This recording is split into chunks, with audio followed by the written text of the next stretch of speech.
ஏன் சரோஜா, நம்ம கல்யாணத்தை எங்கள் அப்பா தானே எல்லா செலவும் பண்ணி நடத்தி வச்சாரு.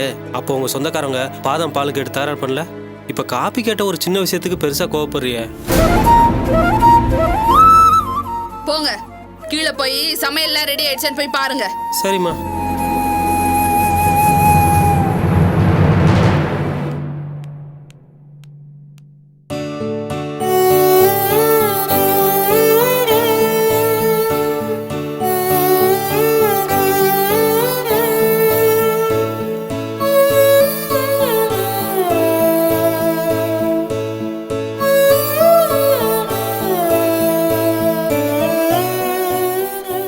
இத பாரியா, கல்யாணம் முடியற வரைக்கும் எதுவும் பிரச்சனை பண்ணாம வாயை மூடிட்டு கொஞ்சம் கம்முன்னு இருயா.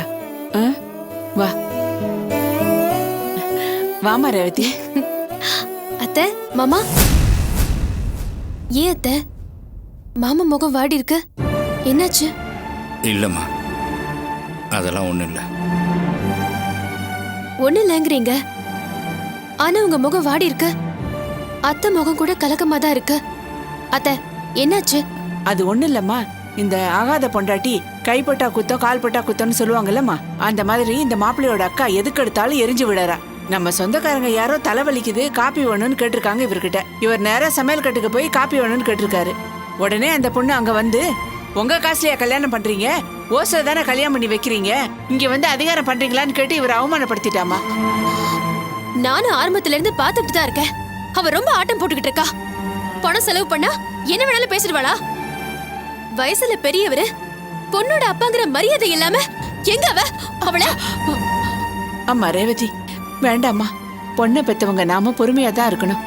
அவங்க செலவுல கல்யாணத்தை நடத்தும் போது நாம அடங்கித்தான் போகணும். என்னத்த பேசுறீங்க? வயசுல பெரியவர்னு கூட பார்க்காம மாமா அவமானப்படுத்திருக்கா. எப்படி அவளை சும்மா விட முடியும்? வேற வழி இல்லம்மா. இப்ப கூட அந்த பொண்ணு 50 சவர நகை என்னாச்சு, அது வந்துச்சான்னு பாக்கறத விட்டுட்டு சமையல் கட்டில் வந்து அதிகாரம் பண்ணிட்டு இருக்கீங்களே இந்த அம்மா கேக்குது. ஆமாம்மா, நகையோட வரேன்னு சொன்ன செல்வம் இன்னும் வந்து சேரல.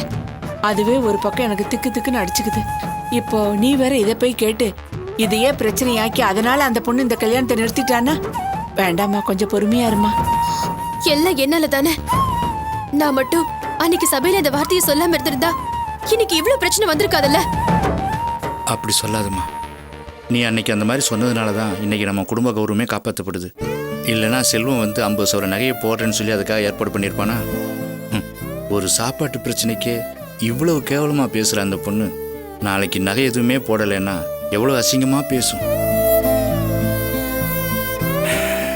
நம்மளை அவமானப்படுத்தினாலும் பரவாயில்லம்மா, ராணி அந்த வீட்டுக்கு போனதுக்கு அப்புறம் அவ எவ்வளவு அவமானப்படுத்துவா. அப்படி ஒரு நிலைமை வராம இருக்கிறதுக்கு அவளை காப்பாத்தினதே நீதானம்மா. அதனால உனக்கு நன்றி சொல்றதாம்மா தகும்.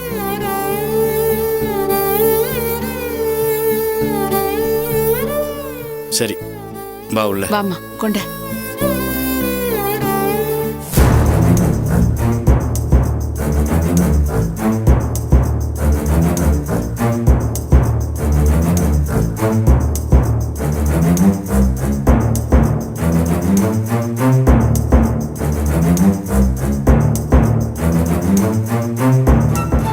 என்ன செல்வம், 12 மணிக்கே பார்ட்டி வருவாங்கன்னு சொன்ன, மணி 12:15 ஆயிடுச்சு, இன்னும் வரல.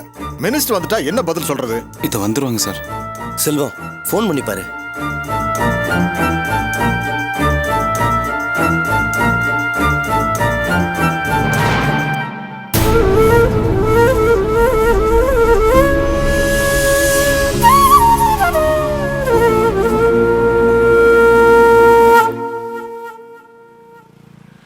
என்னடா ஆச்சு?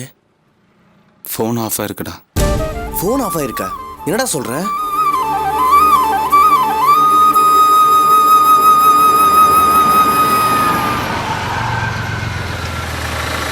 மினிஸ்டர் வந்துட்டாரு, இப்ப என்ன பண்றது?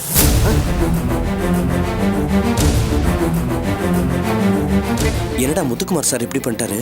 மறுபடியும் ட்ரை பண்ணி பாரு. வணக்கண்ணே. என்னையா எல்லாம் ரெடியா? கையெழுத்து போட்டு உடனே கிளம்பலாம்ல? இல்லண்ணே, இன்னும் பார்ட்டி வரல. இப்ப வந்துருவாங்க, ஒரு 5 நிமிஷம். என்னையா விளையாடுறிய? மந்திரிக்காக தான் ஏன் மற்றவங்க காத்துட்டு இருக்கணும், மற்றவங்களுக்காக மந்திரி காத்துட்டு இருக்க கூடாது. அப்பவே ரிஜிஸ்டர் ஆஃபீஸ் வந்துட்டேல்ல, இவ்வளவு நேரம் என்னையா பண்ணிட்டு இருந்த? என்ன ப்ரோக்ராம் பண்ற நீ? இதோ இப்ப வந்துடுறேனே. நல்ல ஆளியா நீ. என்னப்பா என்ன ஆச்சு? ஃபோன் இன்னும் ஆஃப்ல தான் சார் இருக்கு. என்னையா சுத்த கழுத்தறுப்பு கேஸா இருக்கீங்க? உங்களை நம்பி காரியத்துல இறங்கணும் பாரு. கோச்சிக்காதீங்க சார், என்ன பிரச்சனைன்னு தெரியல. டேய், உனக்கு முத்துக்குமார் சார் வீடு தெரியும்ல? தெரியும்டா, நீ போலீஸ் ஸ்டேஷன்ல இருக்கும்போது நான் தானே அவரை கூட்டு வந்தேன். சரி, நீ வீட்டுக்கு போய் என்னாச்சுன்னு பார்த்துட்டு வா, போ.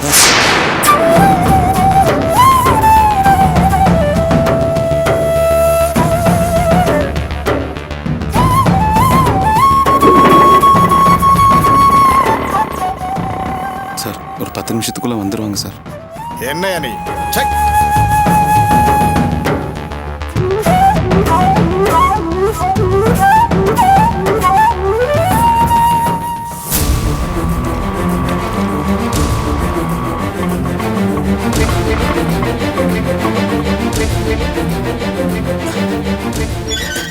யார் நீங்க? ஐயாவை கொஞ்சம் பார்க்கணும். ஐயா இல்லையே. நான் செல்வத்தோட ஃப்ரெண்டு. அம்மா இருந்தாங்கன்னா கொஞ்சம் பார்த்து பேசுறேனே. அப்படியா? சரி, போய் பாருங்க.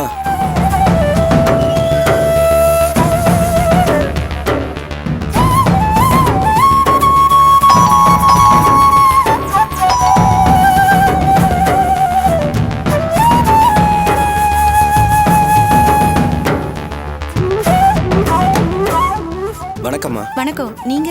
நான் செல்வத்தோட ஃப்ரெண்டு சிவா. ஓ, உள்ள வாங்க. இல்ல பரவாயில்ல, இருக்கட்டும். ஐயா வீட்டுல இல்லீங்களா? இல்லீங்களே, காலையிலே வெளியில கிளம்பி போனாரு, இன்னும் வரல. இன்னைக்கு அந்த ஈசிஆர் வீடு ரெஜிஸ்ட்ரேஷன். சார் வருவாங்கன்னு எல்லாரும் வெயிட் பண்ணிக்கிட்டு இருக்காங்க. மினிஸ்டர்லாம் கூட காத்துக்கிட்டு இருக்காரு. ஆனா சார் வரவே இல்லை. போன்ல கூட ட்ரை பண்ணி பார்த்தோம், அப்பவும் கிடைக்கல. அதான் நேர்ல வந்து கூட்டு போயிடலான்னு வந்தேன்.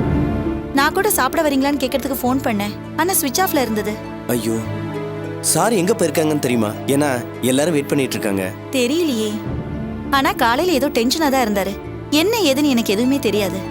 யாராவது அவரோட ஃப்ரெண்ட்ஸுக்கு ஃபோன் பண்ணி பாத்தீங்களா? எங்க இருக்காருன்னு தெரியுமே. அவரோட ஃப்ரெண்ட்ஸ் நம்பர் இருந்தா கொடுக்குறீங்களா? நான் வேணா ட்ரை பண்ணி பார்க்கறேன். நம்பர் எனக்கு ஞாபகத்துல இல்ல, டைரியில எழுதி வச்சிருக்கேன். இருங்க பாக்குறேன். பாருங்க மேடம்.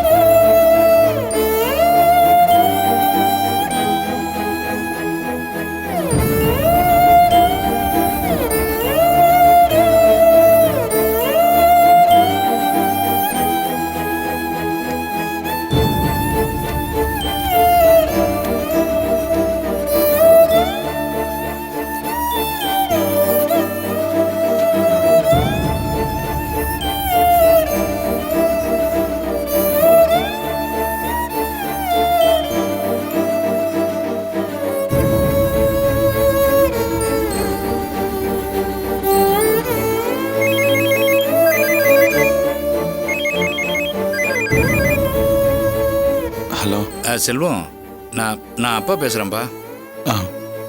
சொல்லுங்கப்பா. என்னப்பா, பணம் ரெடி பண்ணிட்டியா? நகையெல்லாம் வாங்கியாச்சா? அப்பா, இங்கே அந்த பையனோட அக்கா கொடுக்குற குடைச்சல் தாங்க முடியலப்பா. அது வந்து கிடைச்சிரும்பா. என்னப்பா, காலையில் ரொம்ப நம்பிக்கையாக பேசினேன், இப்போ உன் குரல் அந்த நம்பிக்கையே இல்லை.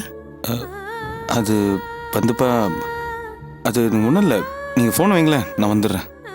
குடியா? அப்பா செல்வம், நகை ரெடி பண்ணிட்டியாப்பா? அது ஆயிடும். நான் மண்டபத்துக்கு வரேன், அங்கே பேசிக்கலாம். சரிப்பா. என்ன செல்வா, அவர் தான் பேசினாரா? வந்துட்டு இருக்காரா? இல்லை சார், எங்கள் வீட்டிலேருந்து ஃபோன் பண்ணாங்க. அட என்னையா நீ? உன் வீட்டுல இருந்து ஃபோன் வந்து என்னையா பிரயோஜனம்? உனக்கு நல்லது பண்ணலாம்னு நினைச்சா மினிஸ்டர் இருந்து எனக்கு கெட்ட பேர் வாங்கி கொடுத்துருவ போல் இருக்க. இல்லை சார், ஃப்ரெண்டு போயிருக்கல சார், கண்டிப்பாக கூப்பிட்டு வந்துடுவோம் சார். உன்னால என் அரசியல் வாழ்க்கை அஸ்தமனமாயிடும் போல் இருக்கு. அங்க பாரு, என்னையா நினைச்சிட்டு இருக்க அந்த உலகநாதன்? எவனோ ஒருத்தனுக்காக என்ன இப்படி காக்க வச்சுட்டானே. இதான் அவனை நம்பி எந்த காரியத்திலும் ஈடுபடக்கூடாது. அயோக்கிய ராஸ்கல் எப்படி நிக்க வச்சுட்டான் பாத்தீங்களா? பாத்தியா மினிஸ்டர் என் மேல எவ்வளவு கோவத்துல இருக்காருன்னு. முன்னால போய் நின்னு என்ன தொலைச்சிருவான். சார், கொஞ்சம் பொறுத்துக்கோங்க சார். வரேன்னு சொன்னவர் ஏன் வரலன்னு எனக்கே ஒன்றும் புரியல சார். அட போப்பா.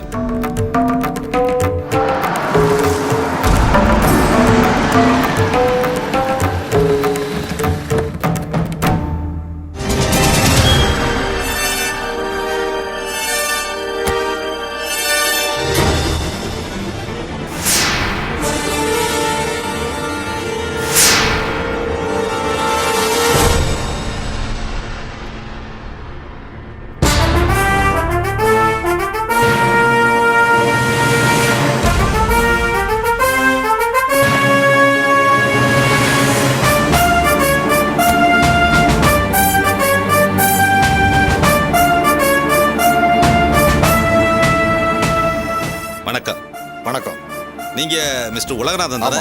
நீங்க? என் பேர் ராஜசேகர். அம்பத்தூர்ல நான் கொஞ்சம் நான் கேள்விப்பட்டிருக்கேன். நீங்க தானே அது? ஆமாங்க. இவர் மிஸ்டர் சங்கர்லிங்கம், பெரிய பினான்சியர், நமக்கு ரொம்ப வேண்டப்பட்டவர். ஆமா, நீங்க எங்க? நீங்க மினிஸ்டருக்கு சொந்தமான பங்களாவை சேல் பண்ண போறதாவும் அதுக்கான ரெஜிஸ்ட்ரேஷன் இன்னைக்கு என்ன கேள்விப்பட்டேன். அதை ஏங்க கேக்குறீங்க? இதோ இவரை நம்பிதான் எல்லா ஏற்பாடையும் பண்ணினேன். மினிஸ்டர் கூட வந்து காத்துக்கிட்டு இருக்காரு. ஆனா இவர் சொன்ன பாட்டு இன்னும் வந்த பாட காணோம். மினிஸ்டர் வேற என்ன காட்சி எடுக்கிறாரு. வருத்தப்படாதீங்க, எல்லா விஷயத்தையும் கேள்விப்பட்டு உங்களுக்கு உதவி பண்றதுக்காக தான் வந்திருக்கேன்.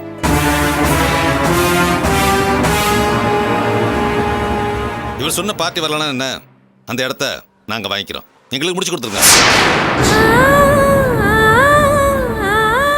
என்ன சார் அப்படி பாக்குறீங்க? நீங்க முதல்ல சொன்ன விலையை விட 10 லட்சம் ரூபா அதிகமா தரேன். என்ன சொல்றீங்க? ஆமாங்க, அந்த ப்ராப்பர்ட்டி இருக்கிற இடம் எனக்கு நல்லா தெரியும். ஈசிஆர்ல பீச் ஓரத்துல கடல்ல வாசல்ல வந்து விழுற மாதிரி இருக்கும். அந்த வீடு எனக்கு ரொம்ப பிடிக்கும். அதனாலதான் எப்படியாவது அந்த வீட்டை சொந்தமாக்கணும்னு அதிகமா பணம் தர்றேன்னு சொல்றேன். என்ன சொல்றீங்க? இல்லைங்க, அது வந்து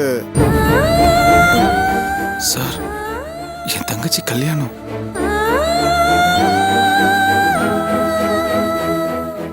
ஏன் சார் தயங்குறீங்க? இன்னும் ரெஜிஸ்ட்ரேஷன் முடியல இல்ல? அண்ணே, அதான் அந்த பார்ட்டி என்ன வரலன்னு சொல்றாரு. அப்புறம் என்ன யோசனை?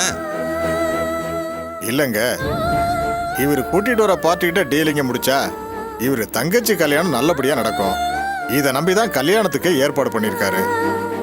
அதனாலதான் யோசிக்கிறேன். அட என்ன சார் நீங்க, பிசினஸ் எப்பவுமே பிசினஸா பாருங்க. பிசினஸ்ல போயிட்டு சென்டிமெண்ட் கலக்காதீங்க, அப்புறம் எல்லாமே வேஸ்டா போயிடும். 10 லட்சம் ரூபா அதிகமா வரத பாப்பீங்களா, இல்ல வராத பார்ட்டி நினைச்சுக்கிட்டு ஏதோ புரோக்கர் தங்கச்சி கல்யாணத்தை நினைச்சு கவலைப்பட்டு இருக்கீங்க? புத்திசாலித்தனமா முடிவெடுங்க.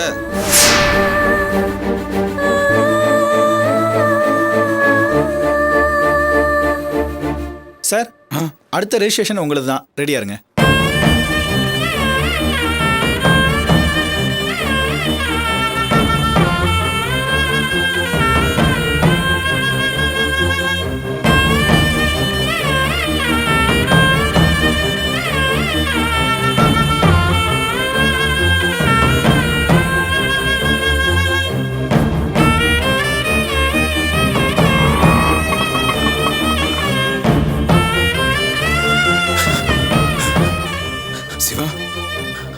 என்னடாச்சு?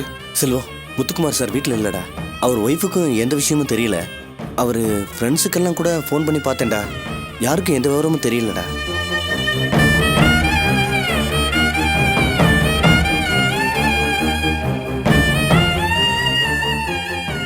பாத்தீங்களா, பார்ட்டி எங்க இருக்கு என்ன ஏதுங்கிற விவரம் சம்பந்தப்பட்ட புரோக்கருங்களுக்கே தெரியல. டாக்குமெண்ட்ஸ் வேற ரெஜிஸ்ட்ரேஷனுக்கு வந்துருச்சு. என்ன பண்ண போறீங்க?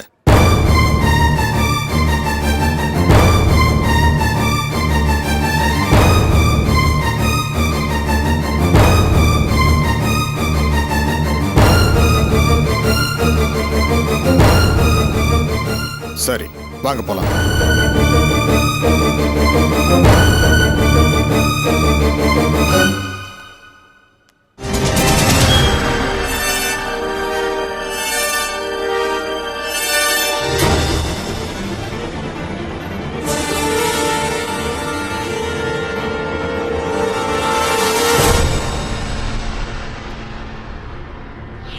டேய், என்ன நடக்குதுங்க? சந்தர்ப்பத்தை பயன்படுத்திக்கிட்டு வாசுவோட மாமனார் வேற ஒரு பார்ட்டியை கூட்டிட்டு வந்து நம்ம பேசின ரேட்டோட 10 லட்சம் ரூபாய் அதிகமா பேசி இடத்த முடிச்சிட்டாரா. டேய், உனக்கு கெடுதல் பண்ணனே ஒவ்வொன்றையும் பண்றான்டா அந்த படுபாவி. அண்ணே, பார்ட்டி ரெடினே. ஆனா நான் முன்னால சொன்ன பார்ட்டி இல்ல, இவங்க வேற பார்ட்டி. என்னையா சொல்ற? ஆமாண்ணே, நான் முன்னாடி சொன்ன பார்ட்டி வரல. இவங்க வேற பார்ட்டி. ஆனா முன்ன சொன்ன விலையை விட இவங்க 10 லட்சம் ரூபாய் அதிகமா தரேங்கிறாங்க. அப்படியா? இது நல்லா இருக்க. 10 நிமிஷம் வெயிட் பண்ணதுக்கு 10 லட்சம் ரூபாய் அதிகமா கிடைக்குது. ஆமா, பணம் கொண்டு வந்திருக்கீங்களா? கொண்டு வந்திருக்கேண்ணே. டேய், சரிண்ணே.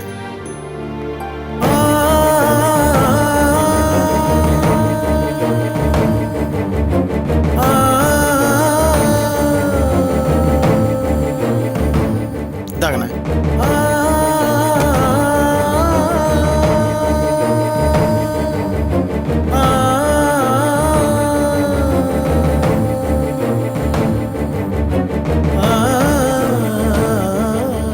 வாங்கி எண்ணி பாரியா. ரிஜிஸ்ட்ரேஷனுக்கு போட்டோ, ரேஷன் கார்டு எல்லாம் கொண்டு வந்திருக்கீங்களா? எல்லாம் கொண்டு வந்திருக்கேண்ணே. உள்ள போய் கையெழுத்து போட்டு வேலையை முடிக்க வேண்டியதா. அப்ப முடிச்சிடலாம்ல. போலாண்ணே.